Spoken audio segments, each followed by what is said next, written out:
like a beating heart begins. Feel it growing strong within. All in one self. Depuis mon retour, j'ai longuement réfléchi sur... c'est-à-dire que j'ai regardé mes photos. Parce que, chose que je n'avais pas le temps de faire quand j'étais en Europe. Et en regardant mes photos, c'est comme si je revivais mon expérience. Et je peux dire que c'est comme une réalisation qui me dérange par rapport à ce que... C'est vrai que j'ai pas vraiment beaucoup arrêté pendant 2 mois et plusieurs de mes amis à mon retour m'ont dit « Oh là là, c'était dur de te suivre, mais j'avais besoin de ça. » Mais quand je fais le retour de mes photos, en regardant mes photos, je suis capable de revivre mon expérience. Il y a vraiment la partie des catacombes de Saint-Calix à Rome qui m'ont vraiment touché en profondeur. Et j'ai encore aujourd'hui la difficulté à comprendre pourquoi ça a fait ça. Et vous savez, dans les catacombes, c'est les catacombes qui se trouvent parmi les plus grandes et les plus importantes de Rome. Saint-Calix et sont situés à l'extérieur de Rome, donc j'ai quand même marché un bon 10 km pour m'y rendre. Si tu calcules 10 km, 5 km par heure, s'il ne fait pas trop chaud, donc un bon 2h30 pour m'y rendre à pied. Et dans les catacombes, j'ai comme réalisé que il y a plus d'1 million de personnes qui ont été déposées. Et parmi les personnes qui ont été mises dans les catacombes, on retrouve des dizaines de martyrs. Et puis on y retrouvait aussi 16 papes. Donc on est toujours dans l'an avant 300. Donc c'est un moment qui m'a permis de réaliser en profondeur que c'était toute une époque.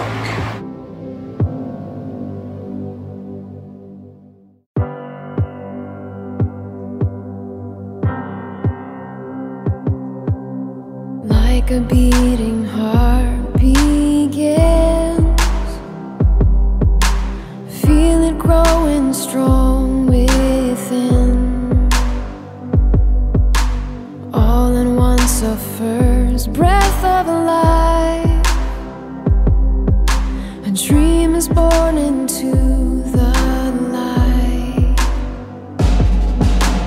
How far will you run? Shining like the sun. Dans les catacombes, parce que c'est quand même un passage souterrain, on retrouve 5 salles qui sont décorées par des fresques et où sont dessinées des peintures qui représentent des scènes comme la prière, la pénitence, le baptême. Puis il y a aussi une salle qui est réservée à la salle qu'on appelle les diacres sévères, qui est contenue une écriture, si je me rappelle bien, là, qui date du 290, et puis où ce qu'on nomme pour la première fois dans l'histoire de l'Église l'évêque de Rome, qui est appelé pour la première fois, donc le pape Claude.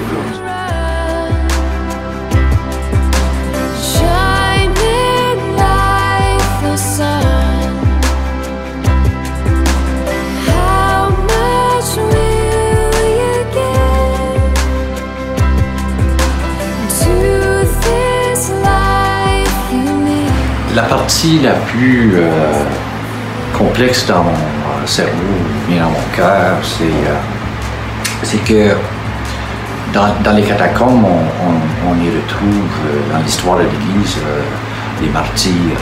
Et puis, les martyrs, on sait, les martyrs ont été tués pendant des persécutions atroces par des empereurs. Et puis, très vite, quand le martyr a été déposé dans les catacombes, on retrouve un culte des pèlerins qui laissent soit leurs graffitis ou leurs prières spécifiques au tombeau exceptionnel.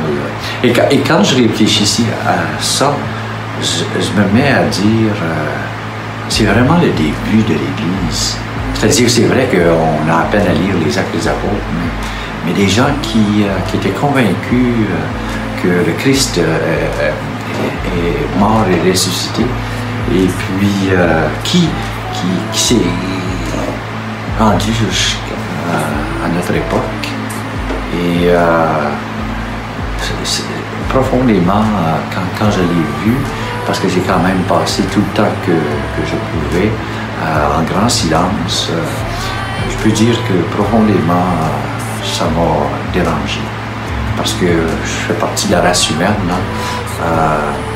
je vois et je crois et je réalise que les chrétiens, c'est-à-dire les martyrs, ceux qui ont été mis dans les catacombes, n'ont pas nécessairement rencontré Jésus-Christ chair et os.